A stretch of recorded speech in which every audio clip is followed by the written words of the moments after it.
ঈদে মেরাজুন নবী সাল্লাল্লাহু আলাইহি ওয়াসাল্লাম। উচ্চ আওয়াজে বলেন সুবহানাল্লাহ। কিন্তু বড় দুঃখের বিষয়, বর্তমান সময়েও কিছু মানুষ আছে যারা নবী পাকের মেরাজ নিয়ে বিতর্ক সৃষ্টি করে। তারা এক নাম্বার বলে নবী মেরাজ করেছেন স্বপ্ন যোগে, নবী সরাসরি আল্লাহ দিদার করে নাই। এটা নবী পাক সাল্লাল্লাহু আলাইহি ওয়াসাল্লাম স্বপ্ন যোগে আল্লাহ দিদার পেয়েছেন, এই জন্য এটা মেরাজ হয়েছে। আমি বললাম আমার ইমামে আজম বলেছেন তিনি আল্লাহকে স্বপ্ন যোগে ৯৯ বার দেখেছেন। সুবহানাল্লাহ বলেন। তাইলে তো বোঝা যায় নাউযুবিল্লাহ যে রাসূলের চাইতে ইমামে আজমের মর্তবা। নবী দেখেছেন একবার, ইমামে আজম দেখেছেন ৯৯ বার। তো যিনি আল্লাহকে একবার দেখেছেন তার দাম বেশি, নাকি যিনি ৯৯ বার দেখেছেন তার দাম বেশি? তো যিনি ৯৯ বার দেখেছেন স্বপ্ন যোগে, তাহলে তো নবীর ফজিলত থেকে ইমামে আজমের ফজিলত বেশি হয়ে যায়। কিন্তু ইমামে আজম হলো আমার দয়াল নবীর বাগানের একটা ফুল, নবীর কদমের সদকা। বড় করে বলেন সুবহানাল্লাহ। আবার ইমাম মালিক রাদিয়াল্লাহু তাআলা তিনি বলেন আমি আল্লাহকে ৯৯ বার নয় ৯৯৯ বার স্বপ্নে দেখেছি। সুবহানাল্লাহ বলেন। তাহলে বোঝা যাচ্ছে আবার ইমামে আজম ইমামে মালিকের মর্যাদা আরো। তো নবী একবার দেখেছেন, নবীর গোলাম দেখেছেন ৯৯৯ বার। তাহলে নবীর মেরাজের চাইতে যিনি ৯৯৯ বার আল্লাহ দিদার পেয়েছেন তারটা দামি বেশি হয়ে যাচ্ছে। তাহলে বোঝা যায় ইমামে আজমের আল্লাহ দিদার, ইমাম মালিকের আল্লাহ দিদার আর নবীর আল্লাহ দিদারের মধ্যে কি আছে? পার্থক্য। পার্থক্য কি? ইমামে আজম তিনি আল্লাহকে ৯৯ বার দেখেছেন, তবে সরাসরি নয়, স্বপ্ন যোগে। ইমাম মালিক আল্লাহকে ৯৯৯ বার দেখেছেন, তিনি সরাসরি নয়, স্বপ্ন যোগে। স্বপ্ন যোগে দেখার ক্ষমতা আল্লাহ যাকে দান করেন, আল্লাহ যাকে দয়া করেন, আল্লাহ যাকে দান করেন, মেহেরবানি করেন, তিনি দেখতে পারেন।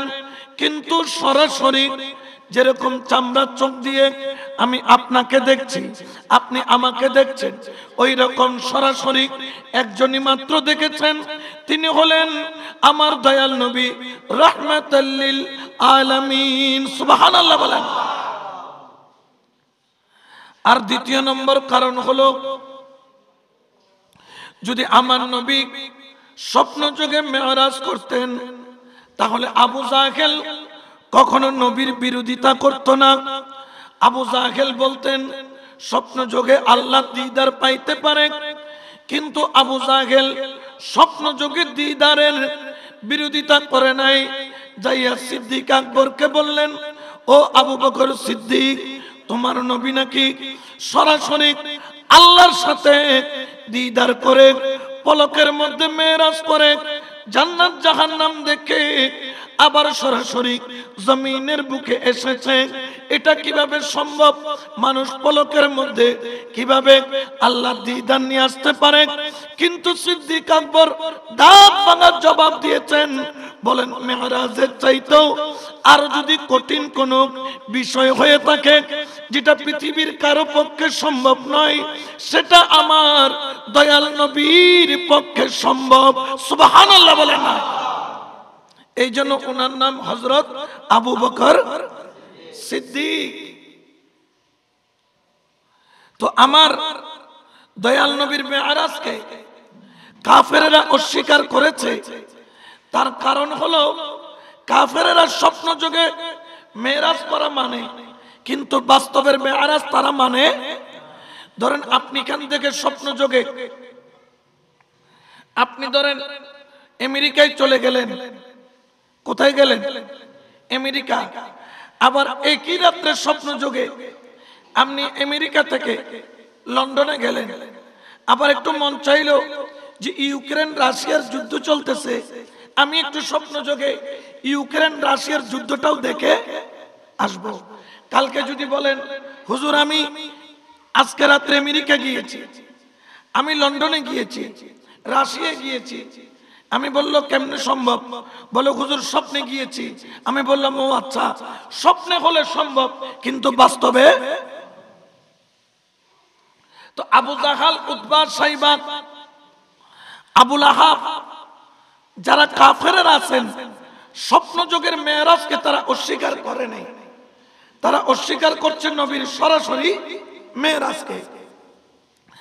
আবার যেমন ধরেন পবিত্র কোরআনের আয়াত, আমার আল্লাহ পাক ঘোষণা করেন সুবহানাল্লাযী আসরা বিআবদিহি লাইলাম মিনাল মসজিদিল হারাম ইলাল মসজিদিল আকসা। আল্লাহু আকবার বলেন। এই যে কোরআনের আয়াত, আমার আল্লাহ বললেন সুবহানাল্লাযী আসরা বিআবদিহি লাইলাম মিনাল মসজিদিল হারাম ইলাল মসজিদিল আকসা। এই আয়াত দ্বারা প্রমাণিত হয়ে যায় আমার নবী মক্কায়ে মুকাররমা থেকে আমার নবী বাইতুল মুকদ্দাস পর্যন্ত তিনি সফর করেছেন, সেটা আল্লাহর কোরআন দ্বারা প্রমাণিত। এই জায়গার সফরকে কেউ যদি অস্বীকার করে সঙ্গে সঙ্গে ওই ব্যক্তি কাফের হয়ে যাবে। কারণ কি? কারণ কি? আল্লাহর কোরআন সার্টিফাই করছেন, আল্লাহর কোরআন সাক্ষ্য দিচ্ছেন, আল্লাহর কোরআন গ্যারান্টি দিচ্ছেন। সুবহানাল্লাযী, পরম পবিত্র মহিমান্বিত ওই সত্তা যার নাম হচ্ছে আল্লাহ, আল্লাযী যিনি আসরা ভ্রমণ করিয়েছেন বিআবদিহি তার প্রিয় বন্ধুকে লাইলান নিশি রজনীতে মসজিদুল হারাম মক্কায়ে মুকাররমা থেকে ইলাল মসজিদুল আকসা বাইতুল মুকদ্দাস পর্যন্ত উচ্চ আওয়াজে বলেন সুবহানাল্লাহ। ভ্রমণ করিয়েছেন কে? এখন আল্লাহ যে ভ্রমণ করাইছেন, আল্লাহ এটা গোপন রাখে নাই, আল্লাহ এটা কোরআনে কি করে দিয়েছেন? বর্ণনা করে দিয়েছেন। কেউ যদি খানে কাবা থেকে বাইতুল মুকদ্দাস পর্যন্ত সরাসরি নবীর মেরাজকে, সফরকে, সশরীরে দিদারকে অস্বীকার করে কোরআনের আয়াতকে অস্বীকার করা হবে। কোরআনের আয়াতকে অস্বীকার করলে ওই ব্যক্তির ঈমান সাথে সাথে চলে যাবে, ওই ব্যক্তি ইসলাম থেকে খারেজ হয়ে যাবে। এই জন্য নবীর মেরাজ এটা স্বপ্ন যুগে নয়, সরাসরি হয়েছে। বড় করে বলেন সুবহানাল্লাহ।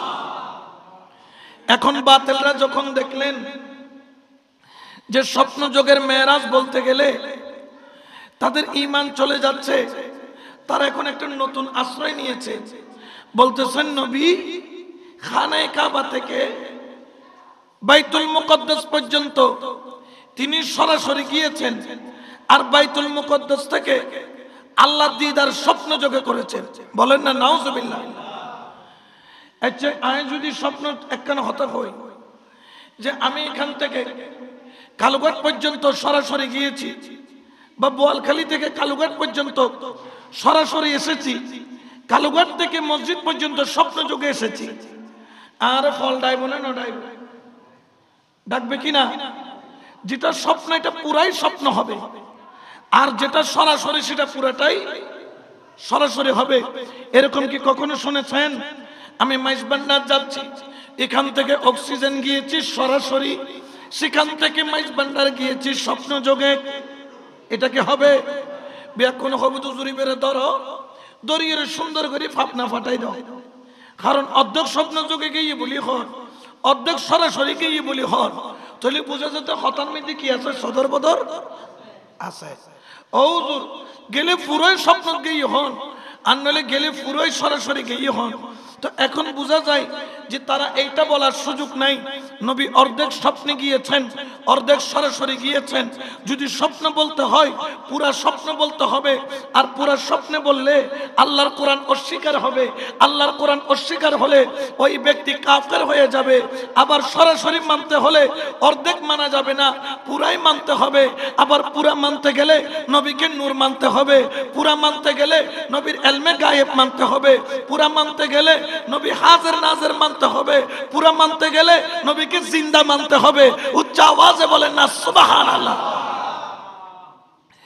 এই জন্য দেখবেন মুনাফিক যারা আছে, মানে কারা, যারা সবে মেরাজকে অস্বীকার করে, ওরা দেখবেন কোন রকম চাইপা চুইপা সবে মেরাজকে পাশ কাটাইয়া যাইতে চায়। কারণ কি জানেন, সবে মেরাজ যদি মানে ওই ব্যক্তিকে আহলে সুন্নাত ওয়াল জামাতের আকীদা মানতে হবে। কারণ জেনে রাখেন, আমার কামলিওয়ালা নবী মেরাজে যখন গিয়েছিলেন, সিদরাতুল মুনতাহা, যার উপরে কোন পয়গম্বর যেতে পারে নাই, যার উপরে কোন ফেরেশতা যেতে পারে নাই, যার উপরে সৈয়দুল মালাইকা হযরত জিবরাইলও যাওয়ার ক্ষমতা নাই, যেখানে অর্থাৎ বোঝা গেল সিদরা মানিক আপনার সিদরাতুল মুনতাহা মানিক শেষ সীমানার গাছ, যেখানে একটা বিশাল বড় গাছ রয়েছে, যেটার পাতা হলো হাতির কানের মতো, যেটার ফল হলো মটকার মতো। বিশাল বড় গাছ, যেখানে পাতা অঙ্কুরিত হলে দুনিয়াতে মানুষ জন্ম নেয়, যেটার পাতা জোরে পড়লে মানুষ দুনিয়া থেকে ইন্তেকাল করে। যেই গাছের মধ্যে প্রতিটা পাতায় মানুষের হায়াত এবং মানুষের মউত আল্লাহ পাক লিখে ঝুলিয়ে দেন। বড় করে বলেন সুবহানাল্লাহ। অর্থাৎ শেষ সীমানার গাছ, যেখানের পরে আর দুনিয়াওয়ালাদের যাওয়ার ক্ষমতা। এখন নবীকে মাটি মানলে সিদরাতুল মুনতাহার বাইরে যে নবী গিয়েছেন, এটা যদি সরাসরি মানে, তাহলে নবীকে কি মানতে হবে? নূর মানতে হবে। কারণ মাটি তো সেখানে যাওয়া সম্ভব নয়। দ্বিতীয় নম্বর, নবীর মেরাজকে সরাসরি মানলে নবী যে বাইতুল মুকদ্দাসের মধ্যে 2 রাকাত নামাজ পড়িয়েছেন, একা পড়েছেন না অন্যান্য নবীদেরকে নিয়ে পড়েছেন? 1,24,000 পয়গম্বর নবীর পিছনে নামাজ পড়ার জন্য জমায়েত হয়েছিল। আপনারা তো খতিব আসার পরে আসেন, কিন্তু বাইতুল মুকদ্দাসের মধ্যে ইমাম আসছে সবার পরে, মুসল্লি আসছে সবার। এটাই নিয়ম, এটা মসজিদের নিয়ম। এটা আমাদেরকে শিক্ষা দিচ্ছেন। মসজিদে ইয়া হদুন আসলে উজুরে যে তাজান দিব, এটা তো দাঁত মাজিব। কি মাজিব? দাঁত মাজিব। উজুরে যে তো ওয়াইজ করিব, এতে তো গোসল করিব। উজুরে যে তো খুতবা দিব, এতে ফ্যান উঠে পাঞ্জাবি পরিব। খুতবা শেষ করে যেতে আর মুয়াজ্জিন ইমাম সাহেব যেতে অনর একামত দিব, এত বেল সুন্দর লসি লইয়া দূর মারা দেখি পরিবেল লাই নামাজ পরিবেল লাই দুইতে দুইতে ফ্যানন নিয়ার বাঁধে। এই ধরনের তামসাগিরি এগুলো আল্লাহ পছন্দ করেন। শিক্ষা দিচ্ছেন কি, আমার নবী মেরাজের রাত্রে যখন বাইতুল মুকদ্দাসে গেলেন, পুরা মসজিদ পরিপূর্ণ, শুধু ইমামের মুসল্লা খালি। নবী ডানে বামে জায়গা দেখতেছেন, কোথায় দাঁড়াবেন। জিবরাইল বলেন, ইয়া রাসূলুল্লাহ, আপনি আজকে মুসল্লি নন, আজকে আপনি ইমাম। আমার নবী বললেন, কেন? বলে এরা কোনো সাধারণ মানুষ নয়, এমপি মিনিস্টার নয়, ওলি গৌস কুতুব আবদাল নয়। বাবা আদম থেকে ঈসা রুহুল্লাহ পর্যন্ত সবাই তো আল্লাহর দিদার পাই নাই, সরাসরি পাই নাই। তাদের একটা তামান্না ছিল, আল্লাহ আমরা তো আপনার মেরাজ আমাদের দ্বারা হবে না, দিদার হবে না, তবে হ্যাঁ আল্লাহ আমাদের একটা ফরিয়াদ, আপনি যারকে দিয়ে পৃথিবী সাজাইছেন, জান্নাত সাজাইছেন, জান্নাতের পাতায় পাতায় যার নাম, ওগো আল্লাহ ওই নবীর দিদার আমরা পাবো কিনা জানি না। উনি তো আসবেন সবার পরে, আমি আদম আসবো সবার আগে। আল্লাহ আমি আদমের ফরিয়াদ, অন্তত উনার পিছনে 2 রাকাত নামাজ পড়ার সুযোগ হইল আমাদেরকে করে দিবেন। উচ্চ আওয়াজে বলেন না সুবহানাল্লাহ। তো পয়গম্বররা সবাই এসেছে মরা না জিন্দা? জোরে বলেন না মরা না জিন্দা? মরা মানুষ কি নামাজ পড়তে পারে? আর মরা মানুষ যদি কিন্তু খবর তো নড়িয়ায় যদি এর যদি হয়তো বা ইন্ডিয়া খানা এই একটা সাহায্য আয় কি বৈজ্য নামাজ পড়ছে মুসল্লি গোতাই বনে বেকু কি মারিব দে বাপলে বাপলে হয় কি মারিব দে দূর মারিব দে কারণ কবর থেকে উঠে নামাজ পড়া মরার পক্ষে সম্ভব কিন্তু জিন্দার পক্ষে। এই জন্য যদি বাবা আদম জিন্দা হয়, ইউসুফ পয়গম্বর জিন্দা হয়, শীষ পয়গম্বর জিন্দা হয়, ইদ্রিস পয়গম্বর জিন্দা হয়, মুসা ঈসা হারুন দাউদ যদি জিন্দা হয়, সুলাইমান আলাইহিস সালাম যদি জিন্দা হয়, যাই না রাখো যিনি নবীদের ইমাম তাকে মরা বলার কোনো অধিকার তাদের নাই, ঠিক কিনা? 1,24,000 পয়গম্বর তাদেরকে জিন্দা মানতে হবে। আর যদি তাদেরকে জিন্দা মানি না, নবীকে মরা বলে মানুষ ওই সব বাতিলের গালে জুতার বাড়ি দিবে, বলবে গাদার ঘরের গাদা। আদম যদি জিন্দা অবস্থায় নামাজ পড়তে আসতে পারে, উনি তো ইন্তেকাল করেছেন লক্ষ বছর আগে। আমার হযরত আদম থেকে ঈসা রূহুল্লাহ পর্যন্ত বাইতুল মুকদ্দাসে সবাই চলে আসলেন নামাজ পড়ার জন্য। কেমনে এসেছেন? বলে জিন্দা অবস্থায়। যদি তারা জিন্দা আসতে পারে তাহলে আমার নবীকে মরা নবী বলার অধিকার তোমাদের। তাহলে মেরাজ মানলে তাদেরকে অবশ্যই নবীকে জিন্দা মানতে। এরপরে হলো আমার কামলিওয়ালা নবী রাহমাতাল লিল আলামিন, ওনার ক্ষমতা, ওনার মর্যাদা, এগুলাকে স্বীকৃতি দিতে হবে। এই জন্য দেখবেন যারা বুকের মধ্যে নিয়ত বাঁধে এরা মেরাজকে মানতে চায় না। মানবেও বা কিভাবে? কারণ যারা আবু জাহেলের অনুসারী, আবুল আহাবকে পছন্দ করেন, যারা আবু জাহেলকে আল্লাহওয়ালা বলেন, আছে না নাই? আবু জাহেলকে আল্লাহওয়ালা বলছে আমাদের শাইখের কচি কচি বাচ্চা, ওনারা মাইকের মধ্যে আবু জাহেলের প্রশংসা করে।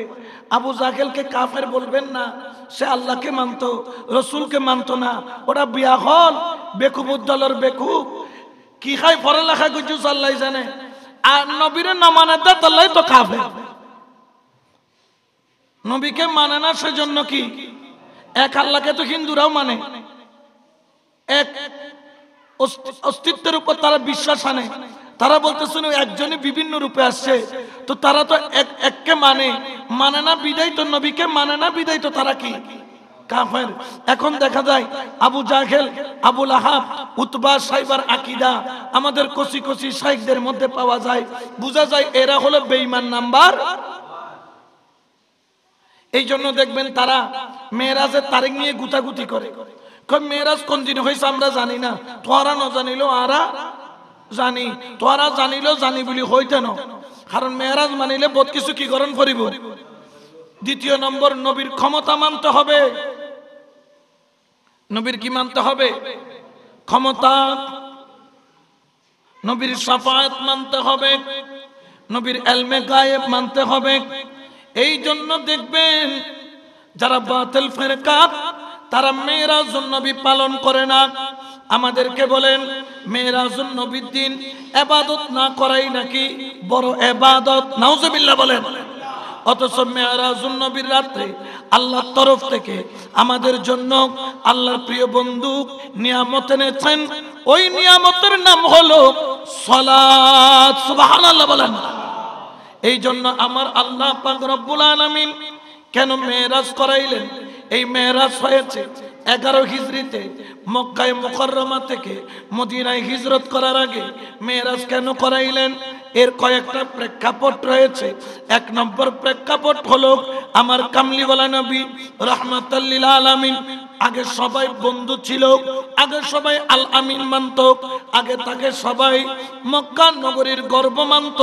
কিন্তু নবী যখন কলমার দাওয়াত দিলেন, আমার নবীকে আবুল আহাব পাথর ছুঁড়ে মারলো, আমার নবীকে সমাজ থেকে বয়কট করলো। সবাই সবার সাথে কথা বলে কিন্তু নবীর সাথে কথা বলেন না। একটা মানুষ যদি এলাকার মধ্যে থাকে, কেউ যদি তার সাথে কথা না বলে, ওই ব্যক্তির মনটা বড় থাকবে না ছোট থাকবে? সে কারো সাথে কথা বলে না, কেউ সদাই করে না, কেউ বাজার দেয় না, জিজ্ঞেস করলে কথা বলে না। নবীর মনটা ছোট হয়ে গেল। 2 নম্বর হলো নবীর চাচা যান দুনিয়া থেকে ইন্তেকাল করলেন। সব সময় ঢালবনে যিনি আমার কামলিওয়ালা নবী রাহমাতাল লিল আলামিনকে আগলে রেখেছিলেন চাচা আবু তালেব, তিনিও চলে গেলেন। আব্দুল মুত্তালিব তো চলেই গেলেন। আমার নবী আরো একা হয়ে পড়লেন, অর্থাৎ নবীর আপনজন দূরে যাওয়া আরম্ভ করলেন। আমার কামলিওয়ালা নবীর প্রথম বিবি যান আমাদের আম্মা যান খদিজাতুল কুবরা, যিনি আমার নবীর সাথে প্রায় 25 বছর মতো সংসার করেছিলেন। কামলিওয়ালা নবী রাহমাতাল লিল আলামিন, যার হায়াতে জিন্দেগিতে দ্বিতীয় বিবাহ আর করেন নাই, ওই আম্মা যান খদিজাতুল কুবরা দুনিয়া থেকে যখন চলে গেলেন, আমার নবীর মনটা আরো বেশি ভেঙে পড়ল। যখন কাফেরেরা নবীর উপর যুদ্ধ চালিয়ে দিলেন, নবীর উপর অত্যাচার বাড়াইয়া দিলেন, কারণ যারা প্রোটেকশন করবেন তারাই তো নাই। আমার নবী সিজদা দিলে কাঁধের উপর উটের নারী বুড়ি তুলে দিতেন, আমার নবী সিজদা থেকে মাথা তুলতেও পারতেন না। নবী যখন নামাজে দাঁড়াইতেন গলার মধ্যে রুমাল খেক আবু জাহেল একদিকে টানত, আবু লাহাব আরেক দিকে টানত। আমার সিদ্দিক আকবর বলে, জানো আমি দেখতে পেলাম আবু লাহাব কাফেরের দলেরা নবী নামাজের মধ্যে আছে, এইভাবে দয়াল নবীকে ফাঁস দিয়ে নামাজের মধ্যে মেরে ফেলতেছে। আমার নবীর জিহ্বা মুবারক বের হয়ে গেল, নবীর চোখ মুবারক বড় বড় হয়ে গেল, লাল হয়ে গেল। আমার নবীর উপর জুলুম নির্যাতন বাড়ায়া দিল। আবু বকর সিদ্দিক দৌড় দিয়ে যাইয়া আবু জাহেলকে একদিকে ধাক্কা দিয়ে ফেলে নবীকে বুকের সাথে জড়াইয়া নিলেন। বড় করে বলেন সুবহানাল্লাহ। জুলুমের মাত্রা যখন বেড়ে গেল, এরপরে আমার আল্লাহ জিবরাইলকে বলে, জিবরাইল, আমার বন্ধুকে আমি আল্লাহ খুশি করতে চাই, কারণ আমার বন্ধু আমাকে খুশি করার জন্য দুনিয়ার সবকিছু ত্যাগ করেছে। আল্লাহ খুশি করবেন আপনি, এটা আপনার দয়া। ও জিবরাইল, আমি আমার বন্ধুকে এমন ভাবে খুশি করতে চাই যেই খুশি আজ পর্যন্ত কোন পয়গম্বরকে করি নাই। আল্লাহ, এটা আপনার দয়া। আমার রব্বুল আলামিন ঘোষণা করলেন, জিবরাইল যাও যাও যাও, মুসা পয়গম্বর আমি আল্লাহকে দেখার জন্য পাগল ছিল, রব্বি আরনি বলে বলে চোখের পানি ছেড়েছিল। আমি লান্তরানি বলে বলে আমি আল্লাহর ডিসিশন জানিয়েছিলাম। মুসা আমাকে দেখার জন্য দেওয়ানা ছিল, কিন্তু জিবরাইল যাও, তুমি যাইয়া আমার বন্ধুকে বলো মুসা আমাকে দেখার জন্য পাগল, আর আমি আল্লাহ আমার বন্ধুকে আমার দিদার দেওয়ার জন্য পাগল। সুবহানাল্লাহ বলেন। যাও গিয়ে বলো। জিবরাইল বললেন, ইয়া আল্লাহ, এই নিয়ামত আজ পর্যন্ত কাউকে দেওয়া হয়, তো এই জন্য তো আমি আমার বন্ধুকে দিচ্ছি। এই ঘটনাটা আল্লাহ পবিত্র কোরআনে বর্ণনা করছেন। সুবহান, পরম পবিত্র মহিমান্বিত সত্তা। যেমন আমরা আশ্চর্য কোনো কিছু শুনলে কি বলি? সুবহানাল্লাহ। যেমন এখন লস এঞ্জেলস নামের একটি জায়গায় কি জ্বলতেছে? আগুন। ওখানে একটা ঘটনা ঘটেছে। এই লস এঞ্জেলস এই জায়গাটা হচ্ছে একটা ধরতে গেলে পাপের শহর।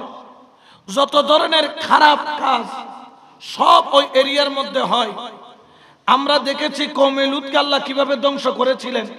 এটার একটা নজরানা আমরা এই এখন দেখতে পাচ্ছি। আল্লাহ জালেমদেরকে সুযোগ দেন কিন্তু ছেড়ে দেন, ছাড় দিয়েছিলেন। এখন তারা যখন আরম্ভ হয়েছে, এখানে আর কোনো ছাড় নাই। ওখানে লস এঞ্জেলসের মধ্যে মাঝখানে একটা মসজিদ ছিল, চারিদিকে আগুনে জ্বলে পুরে ছাই হয়ে গেছে। কিন্তু মসজিদটা চারিদিকে আগুন জ্বললেও মসজিদের আশেপাশে আগুন আইসা থেমে গেছে, অর্থাৎ আল্লাহর ঘর মসজিদের সামনে এসে আগুন নিভে গেছে। বড় করে বলেন না সুবহান। এই যে আশ্চর্য ঘটনা শুনলাম, আমরা কি বলি? সুবহান। তো আল্লাহ তো নিজে আল্লাহ বলতে পারেন না, এই জন্য আল্লাহ বলছেন সুবহানাল্লাযী। আমরা বলবো সুবহান আল্লাহ, কারণ আমরা বান্দা। পরম পবিত্র সত্তা যার নাম হচ্ছে আল্লাহ। তো আল্লাহ কি নিজের নাম নিজে বলবে? আল্লাহ শুধু সুবহান, পরম পবিত্র সত্তা, যিনি কি করেছেন, আল্লাযী আসরা বিআবদিহি, তার প্রিয় বন্ধুকে লাইলান, নিশি রজনীতে, লাইল অর্থ রাত, লাইলান অর্থ রাত, কিন্তু দুটোটার মধ্যে কি আছে পার্থক্য? লাইল লামের উপর আপনার রয়েছে কি এখানে সাকিন, আর লাইলান এখানে রয়েছে তানবিন। লাইলান আর লাইলের মধ্যে পার্থক্য কি? লাইলান রাত, লাইল অর্থ রাত, কিন্তু এই দুইটার মধ্যে পার্থক্য কি? পার্থক্য হলো রাতের মধ্যে বাঘ আছে। রাতের দেখবেন 15 দিন চন্দ্র দেখা যায়, 15 দিন তারা দেখা যায়, কিন্তু রাত্রে আবার মাসের 15 রাত আছে যেটাতে তারাও দেখা যায় না, চাঁদও দেখা যায় না। অমাবস্যা রাত বলে না, অমাবস্যা নাম শুনেছেন? অর্থাৎ তিমির রজনী।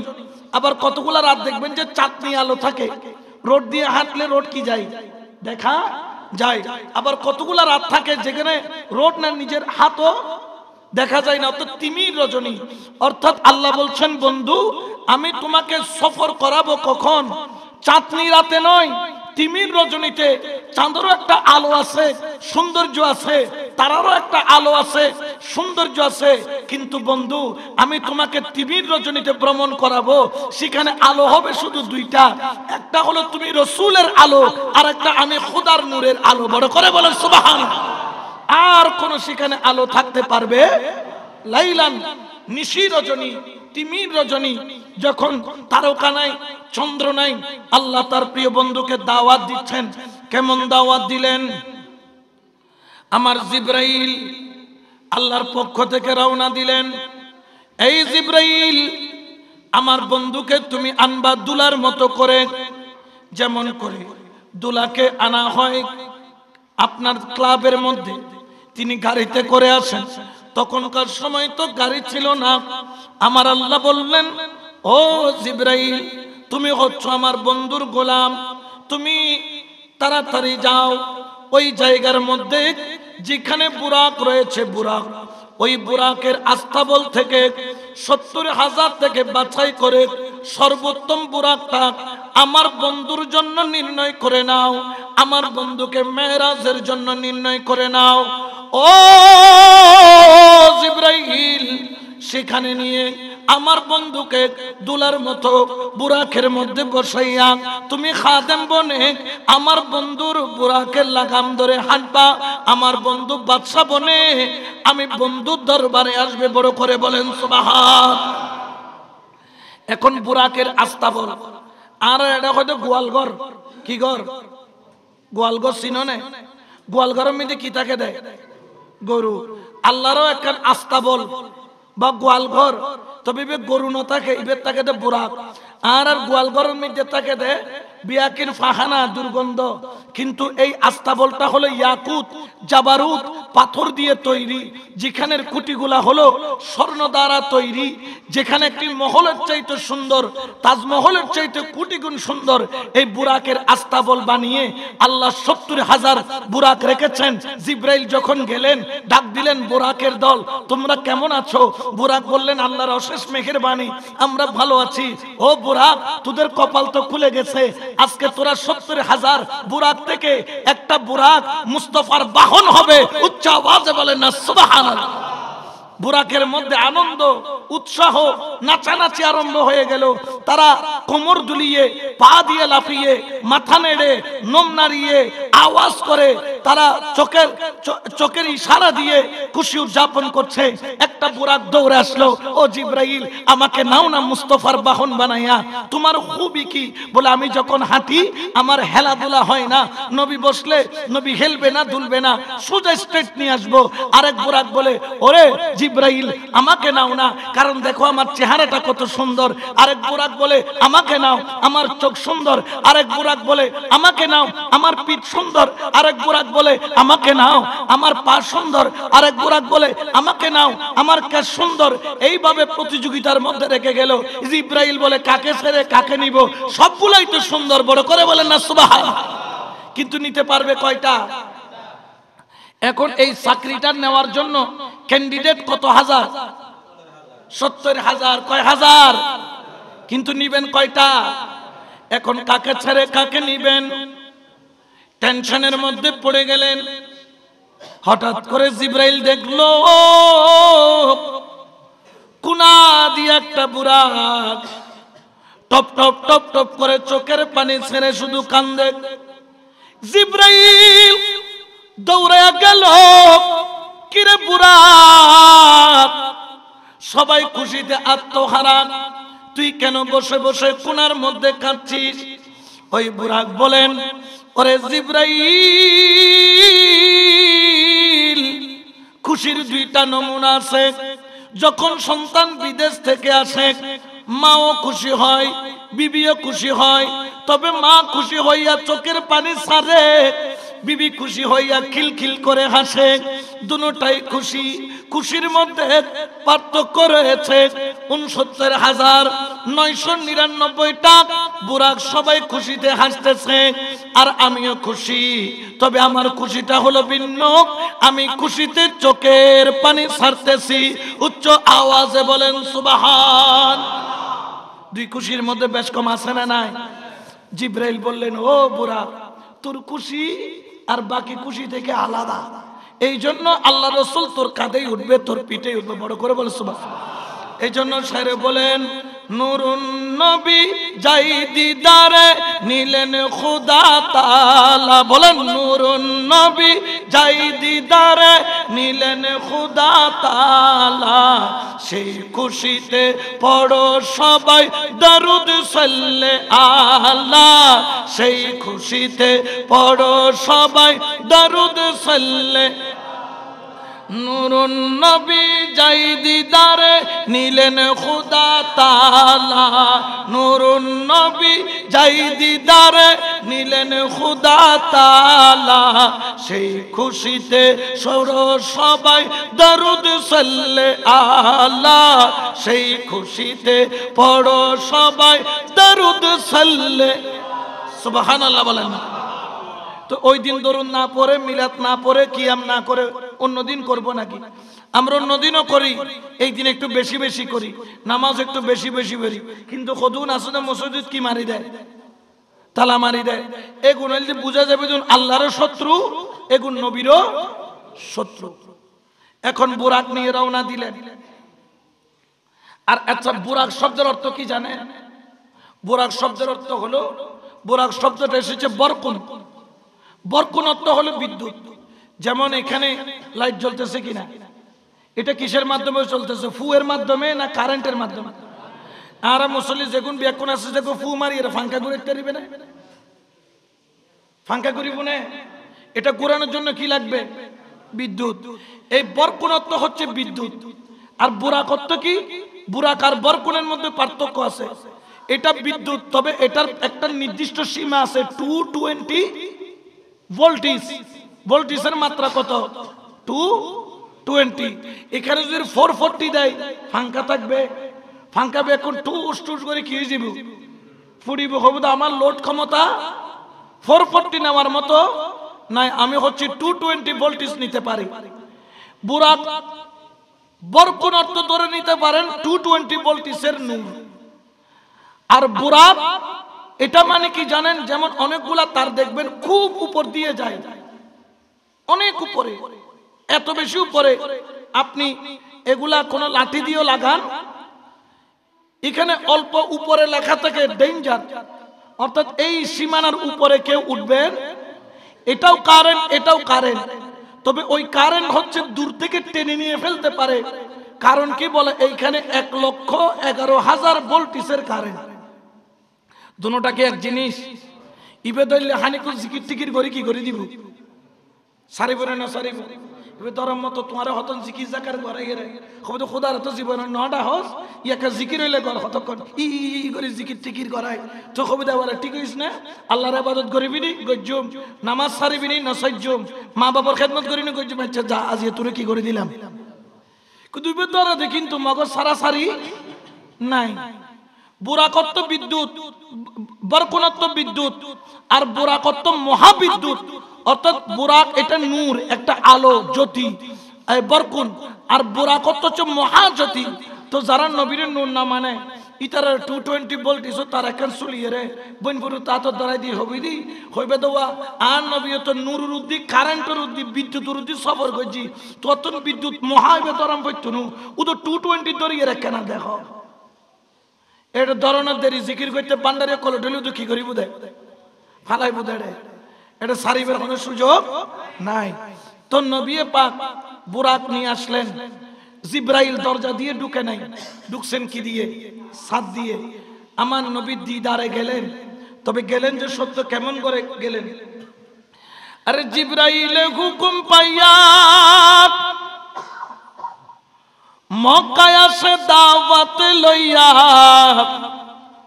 উম্মে হানির ঘরে পাইলেন উম্মে হানির ঘরে পাইলেন নবী কামলিওয়ালা সে খুশিতে পড়ো সবাই দরুদ সাল্লে আলা এরপরে কি বলছেন নবীজিকে বিশ্রামে পাইয়া ওরে জিবরাইল থাকে দাঁড়াইয়া নবীজিকে বিশ্রামে পাইয়া ওরে জিবরাইল থাকে দাঁড়াইয়া ডাক দিতে সাহস না পেয়ে ডাক দিতে সাহস না পেয়ে জিব্বা কদম তলা ডাক দিতে সাহস না পেয়ে জিব্বা কদম তলা সেই খুশিতে পড়ো সবাই দরুদ সাল্লে লা সেই খুশিতে পড়ো সবাই দরুদ সাল্লে সুবহানাল্লাহ বলেন না এটা কি বুঝলেন জিবরাইল আসছে মানুষকে ডাকার কয়েকটা সিস্টেম আছে যে না আর ঘুম যেতে যায় গরর হয়ে দি আমা আতন 10টা বাজে বাইরন ফরিব আতন 9টা বাজে বাইরন ফরিব আতন 8টা বাজে বাইরন ফরিব আমা ডাকে দিও আই রাম আস্তে করে মাথা দাও ফুট উড়ো না উড়ো না উড়ো না এঙ্গরি লড়াই লড়াই ডাকে না না ডাকে আল্লাহ হতে জিবরাইল এটা হতে মা ফুতুর সম্পর্ক না এবার বন্ধু তুই আদরিবের কি না করিবে না ডাকিবে আবার একটু সম্মানী ব্যক্তি হলে আর যাতে ছাত্রর হই মুরিদুর হই অফুত আগুম যায় আর একখানা তাজ্জুদ রক্ত ডাকি দিও তো মুরিদ দিয়ে রে অবাজান উড়ন না তাজ্জুদ রক্ত মুখে ডাকে না ডাকে আর নবী হতে ইও না আদব ন আল্লাহ হতে ইও না আদব আদবর সর্বোচ্চ মকাম আমার বন্ধুকে জিবরাইল তুমি দেখাবা ইয়া আল্লাহ কেমনে দেখাবো ও জিবরাইল তোমাকে আমি আল্লাহ নূর দ্বারা তৈরি করছি তোমার মাথার তালু থেকে পায়ের তালু পর্যন্ত নূর নূর মানে হচ্ছে আগুন আগুন মানে গরম তবে তোমার জিহ্বাটা বানাইছি বরফের মতো ঠান্ডা কেন বানাইছি মেরাজের সময়ও কোরআনের ওহী নিয়ে আসলেও নবীকে অনেক সময় ঘুমে পাবা গায়ে হাত দিবা না মুখে জবান দিয়ে ডাকবা না আল্লাহ কি করব বলে তোমার জিহ্বা ঠান্ডা জিহ্বাটা আমার মুস্তাফার কদমের মধ্যে লাগাইয়া দিবা আস্তে আস্তে আমার মুস্তাফার ঘুম ভাঙবে বড় করে বলেন সুবহানাল্লাহ ইয়নোর নাম হল আদব ইয়নোর নাম কি ইয়া সমাজত হদুন ফাজাইতে বিয়াদব ইয়া নবী ভইলি তো তুম গম নলাই ইতে তুম বইতে একটু বালালাই এনে ওই আমার নেতা তোমার নেতা বল্টু ভাই ইবে হই বেলে তিয়ে তিয়ে দূরি দূরি দূরি পারের কিন্তু নবী লে তিয়ে বের কোনো ক্ষমতা নাই তো আমার কামলি বলে নবী রাহমাতুল লিল আলামিনকে জিহ্বা দ্বারা কদম বুঝি করলেন আমার নবী উঠলেন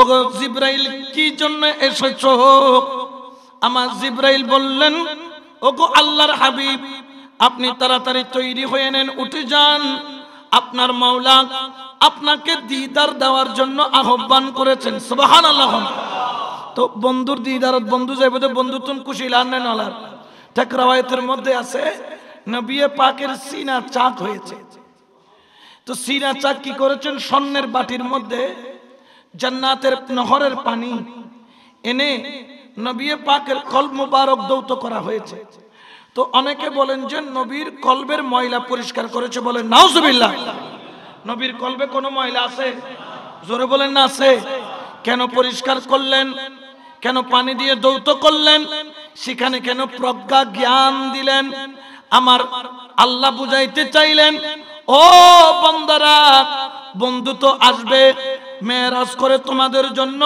5 ওয়াক্ত নামাজ আনবে এবং ঘোষণা করা হবে আসসালাতু মিরাজুল মুমিনিন নামাজ হলো মুমিনের জন্য মেরাজ, তবে সবার জন্য নয়। যাদের কলবটা পরিষ্কার হবে তাদের জন্যই হলো নামাজ মেরাজ। সুবহানাল্লাহ বলেন। অর্থাৎ নবী এখানে ইশারা করতেছেন কলবের সাফাই। কলবের কি সাফাই, পরিষ্কার করা। যেমন আমাদের কাপড় যখন নোংরা হয় আমরা এটা কি বালি দিয়ে পরিষ্কার করি না সাবান দিয়ে, পানি দিয়ে? জোর হয় না? আবার ইঞ্জিনে যখন ময়লা হয় ওটা কি পানি দিয়ে ধোয় না কেরোসিন দিয়ে? এক একটা দুয়ার এক একটা জিনিস আছে না? ঠিক কলব দুয়ারও আল্লাহর নির্দিষ্ট কিছু জিনিস আছে। বলে কি? কলব পরিষ্কার করার জিনিস হলো জিকরুল্লাহ, আল্লাহর জিকির, আল্লাহর প্রশংসা, আল্লাহর তারিফাত। আল্লাহর যত পারো আল্লাহর জিকির করো, যত জিকির করবা কলব তত পরিষ্কার হবে। কামেল মুর্শিদের কদমে যাও, তিনি তোমাকে নফিস বাতের মাধ্যমে, শ্বাস প্রশ্বাসের মাধ্যমে, মুরাকাবা মুশাহিদার মাধ্যমে তোমার কলব সাফাই করার জন্য, পরিষ্কার করার জন্য। হ্যাঁ, পানি দিয়ে ধোয়া যায়, কিন্তু পানির সাথে একটু সাবান হলে পরিষ্কার তাড়াতাড়ি হয়। হ্যাঁ, পানি দিয়ে ধোয়া যায়, কিন্তু একটু সার্ফ এক্সেল হলে আরো তাড়াতাড়ি হয়। ধোয়ার জন্য কিছু ম্যাটেরিয়ালস আছে। আল্লাহর ওলির দরবার পানি দিয়ে পরিষ্কার হয়। আল্লাহর ওলির দরবারে যখন যায় তিনি একটা জিকির নামের সাবান দিয়ে দেয়। বলে শুধু পানি নয়, একটু জিকির নামের সাবান দিয়ে ঘষবা, যেটা আগে পরিষ্কার হইতে 1 ঘন্টা লাগতো সেটা 1 মিনিটে হয়ে যাবে। বড় করে বলেন সুবহানাল্লাহ।